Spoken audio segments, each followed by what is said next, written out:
Hi, class. This is Dr. Boone. Welcome to week 4. This week, you're going to be focusing on relationships, stress, and coping. How timely is this with everything that's been going on in the last month? And so you're going to be looking at the psychological and the social person with relationships, stress, and coping. These are three fundamental aspects of human behavior that play a critical role in mental health and well being. As social workers, it's really important to understand how individuals manage stress, how relationships impact resilience, and how different coping strategies influence adaptation, which is essential for effective practice. We will explore this week attachment theory, relational theory, and the impact of nurturing and development, as well as how traumatic stress and coping mechanisms shape our ability to function in different environments. Importantly, we will also examine the role of diversity and inequality in shaping access to social support and adaptive coping strategies. So, your learning objectives for this week, it's going to be the ability to describe the role of social relationships and support in helping individuals cope with stress, explain why resiliency competencies should be considered when working with diverse populations, compare and contrast theories of cognition and emotion, and apply them to social work practice, and assess a case example using a social support network analysis, identifying the role of social support in stress and coping. So, as you've been going into your VoiceThread presentations, I know that there are knowledge checks and different ways that the VoiceThread captures that you've watched it. And I know I've had a couple of students say that sometimes it doesn't go through. So, what I would say to that is sometimes you may have to clear out your cache history for maybe the past 24 hours just to give it a blank slate. You may have to change browsers um, or if those things don't work, definitely reach out to the IDEA team because they are the team that's going to be more about the technical pieces. And so that would definitely fall under those technical pieces. But you can always reach out to me to say, hey, Dr. Boom, did it go through? Because I can definitely see whether or not you got that, 1 point that is associated with it. Some assignments and activities for this week. Our activities are pretty much the same every week. This week, you'll have an additional activity. So you'll have your readings, you'll have your voice thread presentations to review, your knowledge checks. Your voice thread presentations are going to be covering attachment and relational theory, traumatic stress and coping, social support. So you'll get those items when you go through those presentations. We have the facilitated discussion, and our week 4 team did excellent, and they've already posted the prompts. Okay, so this facilitated discussion, you will engage with 2024 Stress in America report to analyze how policy changes and national events contribute to stress levels. Great. Your discussion questions will focus on the role of advocacy, education, and community support in helping individuals navigate national transitions, how theories such as social identity theory and relational theory explain stress responses to societal division, and how social workers can apply problem focused, emotion focused, and relational coping strategies in practice. Wow. Amazing. So you already have your prompts. And remember that you need to post by Sunday. And don't forget to engage uh, with your classmates. 2 is the standard, but if you want to reply to more than 2 of your classmates, go ahead and do that.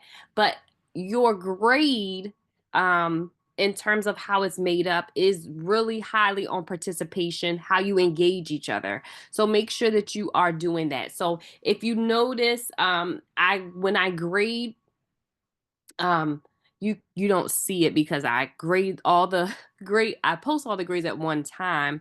But as I'm going through, if I see you haven't responded to your classmates, then when I'm grading them, I'll skip over you because I don't want you to get partial credit. And I try to do it early. So I've waited until after Sunday to make sure you get all your responses in. So just make sure you are participating and engaging with your classmates.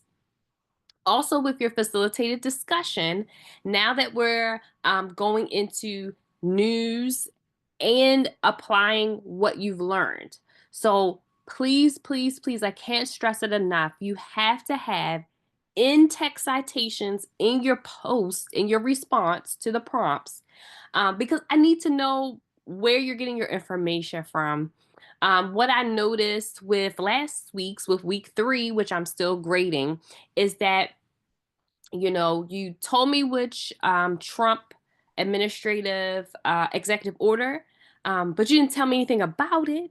So you didn't introduce the topic. So remember to introduce your topic, just for flow reasons. And then when you are describing something, like a lot of people said, this is going to cause, this order is going to cause this, right? But how do you know that? Right? Where are you getting your information? So, same for all of the facilitated discussions. If you are making a definitive statement, this will impact this, right?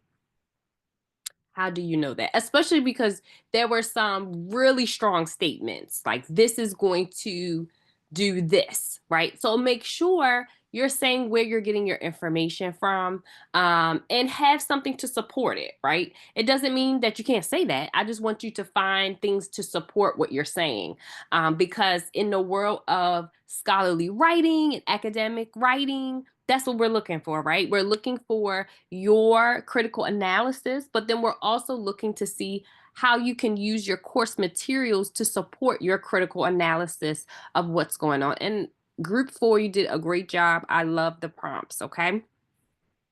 Activity. So that's your first like official activity. You have to do the knowledge checks with the presentations, but your facilitate discussion is 4.1 activity, and your 4.2 activity is going to be a social support network analysis of Heidi. Remember last week we talked about how this video is going to be used for a couple of modules to display and to give us an example to work with and a scenario to work with. So 4.2, this exercise builds on last week's discussion. You will create a visual representation of Heidi's social support network and analyze how her relationships influence her racial identity and ability to cope. That's gonna be fun. How Some of the key questions to consider: how do Heidi's relationships help or hinder her coping strategies? What intervention points can a social worker use at micro, meso, and macro levels? You're gonna keep seeing that question all the time for the rest of your social work career. Okay. Also, how does racial identity development interact with social support? What resiliency factors can be leveraged to support Heidi's well-being? So just some things to think about as you are completing that assignment. And also key themes for reflection just for the week. How do relationships buffer stress or in some cases contribute to stress? So how does social identity shape an individual's experience of stress and resilience? What strategies can social workers use to help individuals develop healthy adaptive coping mechanisms? How do inequality and systematic barriers influence access to supportive relationships and resources? So this week is going to be really good. Again, as every week, human behavior is just one of those things that is so crucial to social work. In terms of stress, coping, and things like that, that's going to be really, really important. For me, I am a child welfare worker, right? And so working with families that are involved in the child welfare system, That is something, stress, coping, those types of things are really important when it comes to working with families. So I worked in family preservation. And so it's really important for me to know who are the social supports in my client's life, right? Because I am not just there to say, hey, you're doing things wrong. This is how you do them the right way, right? We have to understand that our clients' social, racial identity um, can impact their situation and what's going on, right? And so it's going to be really important that I understand how the family dynamics work, how their relationships are working, and how that may be contributing to some of their stressors, right?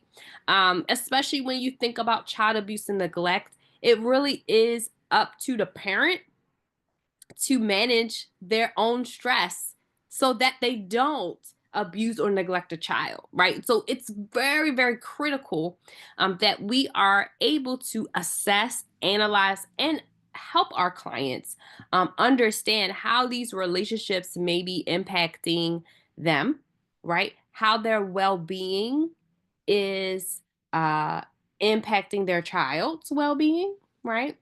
And to really be able to see the full picture. I think for child welfare, sometimes it didn't allow us to make like really critical analysis and be able to implement some really good effective interventions because it's so fast paced and we're just worried about the child's safety, right?